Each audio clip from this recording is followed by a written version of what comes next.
Hi, so today I wanted to do a video on reloading for the 32 rimfire. Seems to be a popular question with people I've dealt with. They make great little reloading kits like the one in front of me from H&C Collections. Comes with the instructions, some brass, some bullets. Unfortunately, it comes from France, so the 22 blanks you have to purchase separately because they won't ship them to Canada. And it has a die. So it's a nice little kit. It allows you to properly seat a heeled bullet inside of the brass.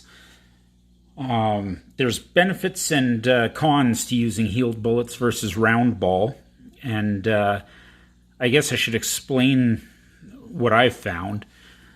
When you shoot a heeled bullet out of a pistol, the extra weight, because it's about 90 grains versus probably 70 for the round ball, this will cause the pressure in the case to be a lot higher. And that extra pressure will expand the brass. So the cases will expand out to fit the cylinder, which on a lot of these rimfires was a little on the loose side to begin with. And that means you have to resize them every time you shoot.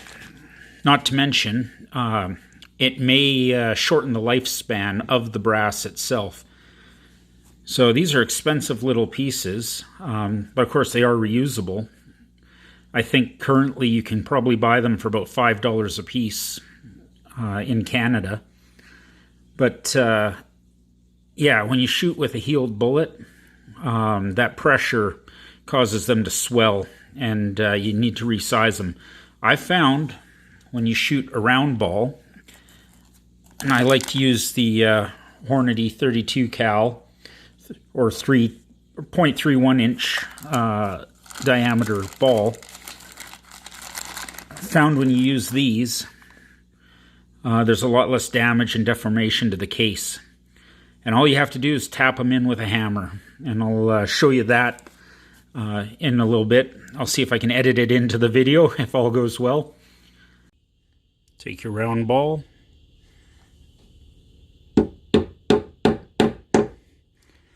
Tap it in. Anyway, the pros to that is, like say, less case deformation. Having a round ball in there makes for a lot less case deformation. The con to it, you lose accuracy and bullet mass. These little pistols pack a nice little punch, but you certainly get more accuracy and more power out of a heavier slug. Now, I pounded a couple of these in earlier, and like I said, I'm going to see if I can edit it in to show you. These are the round ball, and I seated them at two different depths somewhat deliberately. It's been my experience that if you don't seat them deep enough, they can come out in your cylinder and leave you shooting blanks.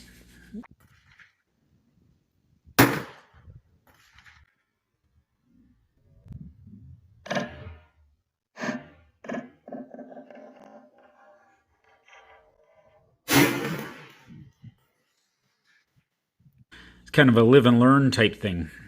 And then once they're in, you take your little scoop here, comes with the kit, you fill it with black powder, and not smokeless. You use actual black powder. If you use a substitute, I can't speak to what's safe and what's not, but with 3F black, you just fill the case up right to the top. You don't want any air gaps.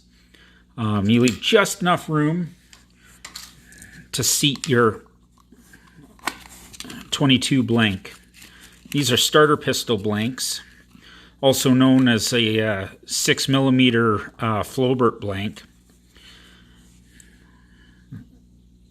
See that? And that just fits in there and you squeeze it in gently. Personally, I found that having a reloading kit helps. You don't need this kit. If you're doing just these round balls, this kit is not necessary. But having it certainly is helpful. I find that if I put it in the kit like this, it gives me a solid surface to squeeze against. And I like to use a C-clamp instead of other options. There are several, but I like to keep my fingers away from here because you almost have a gun. Well, you do have a gun if it fails and goes off. You certainly don't want to strike this. Striking it is a good way to set it off inadvertently. So I like the C-clamp because it keeps my fingers away from here while I'm seating it.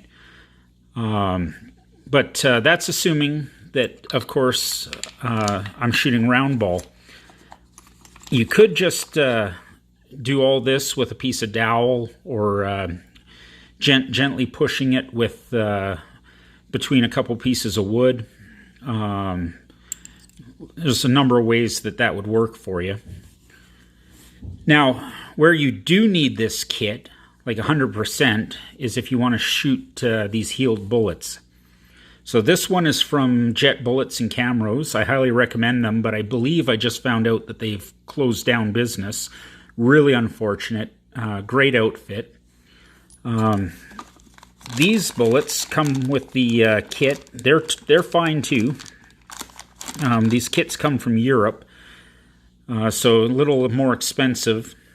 And if you want to seat this in there, you basically have to have this full reloading kit.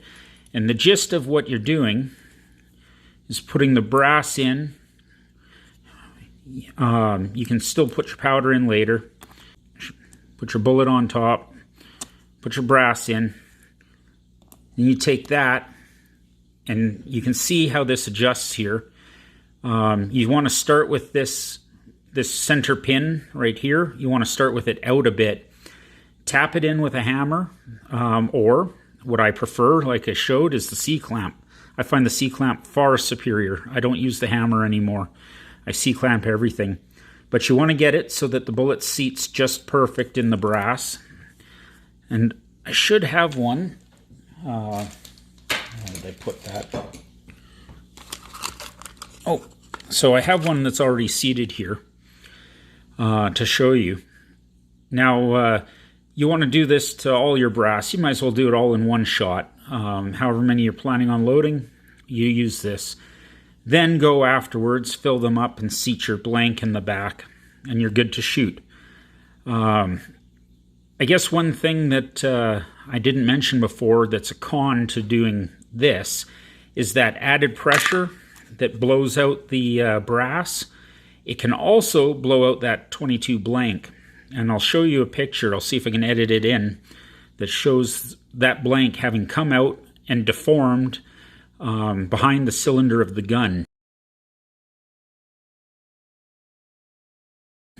Not something I'm fond of. That's not a good thing to have happen, but it's far more common when you're using these. It's actually, I've never had it happen with a round ball, only when it's been a full heeled bullet. Anyway, so that's the gist of it. Of course, once these are all swollen and need to be resized to fit in the cylinder again, you use this and you push the brass through. Oh, let me see if I can get another brass here. No, here we go. So one side lets you seat the bullet. The other side will size it. So you basically pound the brass back into this side. And then to get it out, you can use this bar. Also, after you shoot, this kit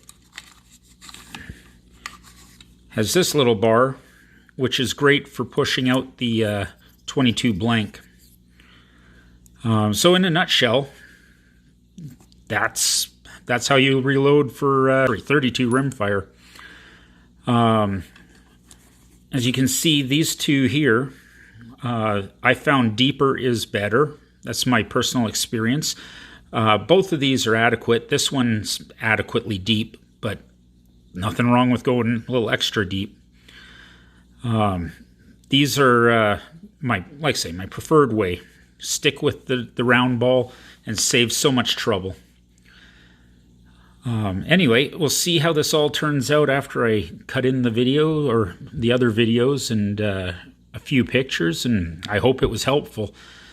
I've had to learn a lot since I started doing this, and I think this will hopefully make it easier for other people. Please like and subscribe, and I'll be happy to produce more of this for you.